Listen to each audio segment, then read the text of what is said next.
علیہ وسلم الا ان فی الجسد مضغہ اذا صلحت صلح الجسد کلہ و اذا فسدت فسد الجسد کلہ الا وہی القلب۔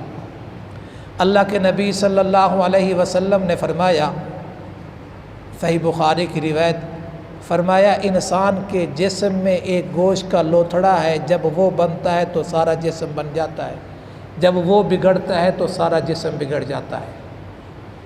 اور غور سے سنو، دھیان سے سنو، توجہ سے سنو، وہ دل ہے، وہ دل ہے، وہ دل ہے۔ شریعت کے لحاظ سے بھی دل عظیم عضو ہے، میڈیکل کے لحاظ سے بھی دل عظیم عضو ہے۔ میڈیکل کے لحاظ سے کیا ہے؟ آنکھ پھوٹ جائے، کٹ جائے، نکل جائے، دونوں نوچ لی جائیں، انسان مر جائے گا، بچ جائے گا۔ دونوں کان کاٹ دیے جائیں، ناک سمیت کاٹ دیا جائے، دونوں بازوں کاٹ دیے جائیں، انسان بچے گا، مر جائے گا۔ دونوں ٹانگیں کاٹ لی جائیں، انسان ختم ہو جائے گا، بچ جائے گا، بچنے کے چانس ہے۔ اور دل کی دھڑکن ختم ہو جائے تو انسان، میڈیکل لحاظ سے بھی دل عظیم عضو ہے۔ اور شریعت کے لحاظ سے آقا صلی اللہ علیہ وسلم، یہ ہمارا استقبال رمضان کے عنوان سے یہ ہمارے درود شروع ہو رہے ہیں انشاءاللہ۔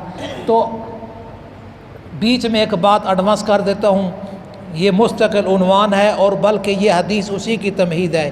ابھی روزے کا حکم ہے قرآن مجید کے اندر، کتب علیکم الصیام کما کتب علی الذین من قبلکم لعلکم تتقون۔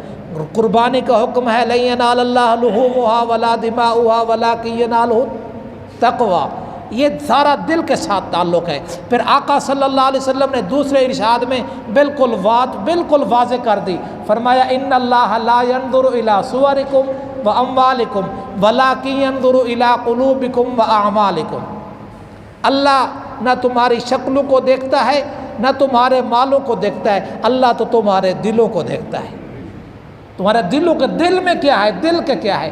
تو اس لیے سب سے پہلی محنت رحمت کائنات صلی اللہ علیہ وسلم کی تقریباً مسلسل 12 سال مسلسل آقا صلی اللہ علیہ وسلم کی یہی محنت، یہی عنوان۔ اس کو میں اپنی زبان میں یوں کہہ دوں، آپ صلی اللہ علیہ وسلم کی ایک ہی تقریر، ایک ہی بیان، ایک ہی عنوان، ایک ہی موضوع، ایک ہی ٹاپک، اور وہ کیا تھا؟ لا الہ الا اللہ۔ پہلے دل والی زمین پہ محنت کی ہے، جب دل والی زمین بہتر ہو گئی ہے، صحیح ہو گئی ہے، پھر جو حکم آتا گئے صحابہ کرام اس پہ عمل کرتے چلے گئے۔ سب سے پہلی چیز ہے دل۔ اللہ تبارک و تعالی دلی امراض سے شفا نصیب فرمائے، روحانی جسمانی طور پر صحت عطا فرمائے۔